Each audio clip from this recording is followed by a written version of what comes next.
မျက်သားတစ်ခါပေးလို့သာသနာတွင်မှလူဖြစ်ခါလားအချိန်တန်လေပြန်ရမှမသိတယ်ခရီးဆုံးမရှိတော့လေရပြီအောင်30ဘုံတွင်မှာ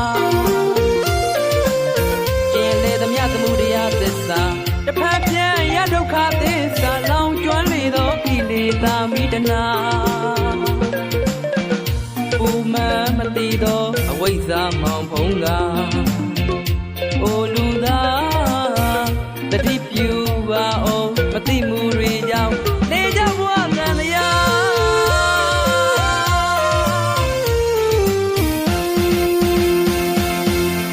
ခဏတာရလာ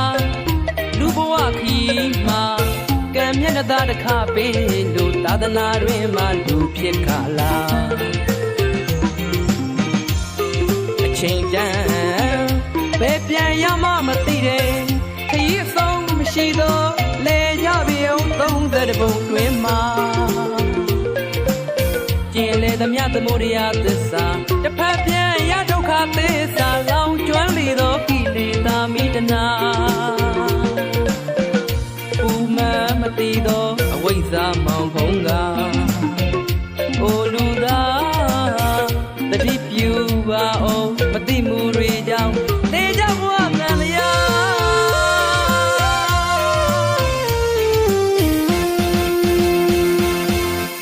ဗုဒ္ဓ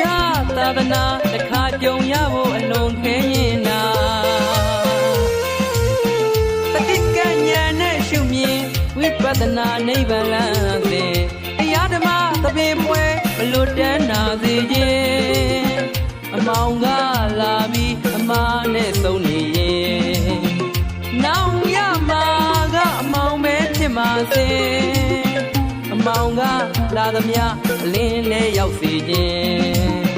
အတိတလုံးအမြတ်ဆုံးဝိပဿနာလမ်းစဉ်ဖြူပွားလို့သာဆင်းရင်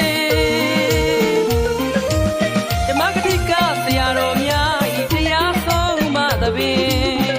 တရားနာကြွပါယောဂီသူတော်စင်မတ်ဖို့လမ်းစဉ်တရားအဆုံးမသဘင်တရားနာကြွပါယောဂီသူတော်စင်မတ်ဖို့လမ်းစဉ်တရားအဆုံးမသဘင်တရားပွဲအလူပေးတဲ့တရားလူရှင်များမြတ်သောနိဗ္ဗာန်ဝေ